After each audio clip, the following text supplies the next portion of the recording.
रात्रीचे ठीक 12 वाजले होते. बाहेर मुसळधार पाऊस कोसळत होता आणि विजांचा कडकडाट सुरू होता. अजय एका जुन्या हायवेकडेला असलेल्या शासकीय विश्रामगृहात एकटाच थांबला होता.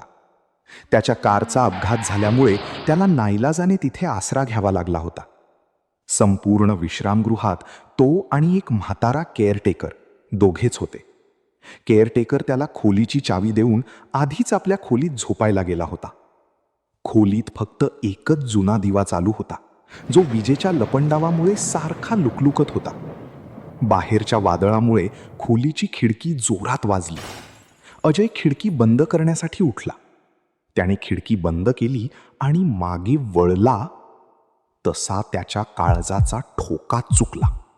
खोलीच्या कोपऱ्यात असलेल्या एका जुन्या लाकडी आराम खुर्चीवर कोणीतरी बसलेलं होतं. 5 मिनिटांपूर्वी जेव्हा तो खोलीत आला तेव्हा ती खुर्ची रिकामी होती. कोण आहे तिथे? अजयने भीतीने थरथरत्या आवाजात विचारले. काहीच उत्तर आले नाही.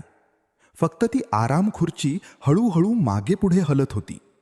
कर्क कर्क असा आवाज शांत खोलीत घुमत होता. अजयने हिम्मत केली आणि मोबाईलची फ्लॅशलाईट त्या खुर्चीवर मारली. तिथे कोणीच नव्हते. खुर्ची रिकामी होती, पण ती अजूनही हलत होती. अजयला वाटले की कदाचित वाऱ्यामुळे ती हलत असावी. त्याने स्वतःची समजूत घातली आणि तो बेडवर येऊन आडवा झाला. भीतीमुळे त्याने डोक्यावरून पांघरून घेतले.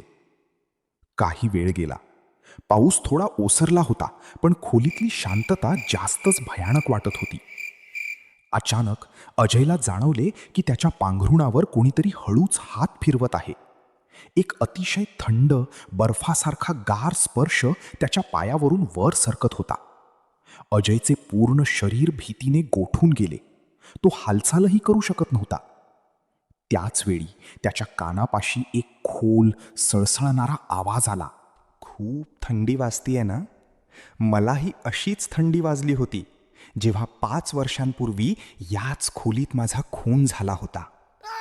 अजयने भीतीच्या भरात जोरात ओरडत अंगावरचे पांघरून झटकले आणि तो बेडवरून खाली उडी मारून दरवाजाच्या दिशेने पळाला. त्याने दरवाजाचे हँडल फिरवले, पण दरवाजा बाहेरून लॉक होता. तो दरवाजा जोरात बढवू लागला, वाचवा वाचवा. त्याच वेळी खोलीतला तो एकमेव दिवा पूर्णपणे विझला. संपूर्ण खोलीत दाट अंधार पसरला. अजयने घाबरून मागे पाहिले. अंधारातही त्याला बेडवर एक काळी आकृती बसलेली दिसली. तिचे डोळे अंगारासारखे लाल चमकत होते. ती आकृती हळूहळू हवेत तरंगत अजयच्या दिशेने येऊ लागली. खोलीत अचानक कुजलेल्या मांसाचा उग्र वास पसरला. नाही, मला सोडा, अजय ओरडला. ती आकृती अगदी त्याच्या जवळ आली. तिच्या थंडगार हातांनी अजयचा गळा आवळायला सुरुवात केली. अजयचा श्वास गुदमरू लागला. त्याचे डोळे पांढरे होऊ लागले आणि तो शुद्ध हरपून खाली पडला. सकाळी जेव्हा सूर्यप्रकाश खोलीत आला तेव्हा केअरटेकरने मास्टर कीने दरवाजा उघडला. अजय बेडवर शांत झोपलेला होता. केअरटेकरने त्याला जागे केले. अजय दचकून उठला. त्याने आजूबाजूला पाहिले. बाहेर छान ऊन पडले होते. ते काल रात्री, अजय चाचपडत म्हणाला. केअरटेकर थोडा हसला आणि म्हणाला, काही नाही साहेब, रात्री वादळ होतं ना, म्हणून तुम्हाला भीती वाटली असेल. चहा आणतो तुमच्यासाठी. अजयने सुटकेचा श्वास सोडला. त्याला वाटले की ते कदाचित एक वाईट स्वप्न असावे. तो फ्रेश होण्यासाठी बाथरूममध्ये गेला आणि त्याने आरशात स्वतःचा चेहरा पाहिला.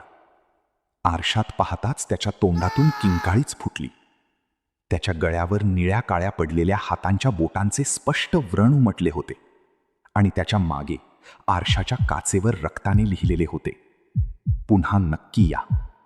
हा व्हिडिओ तुम्हाला आवडला असेल तर व्हिडिओला नक्की लाईक करा आणि आपला अभिप्राय कमेंट करून जरूर कळवा. तुमच्या मित्रमैत्रिणींना आणि परिवाराला हा व्हिडिओ शेअर करायला विसरू नका. अशाच नवनवीन व्हिडिओसाठी चॅनलला सबस्क्राईब करा आणि बेल आयकन दाबा. भेटूया पुढच्या व्हिडिओमध्ये. जय शिवराय.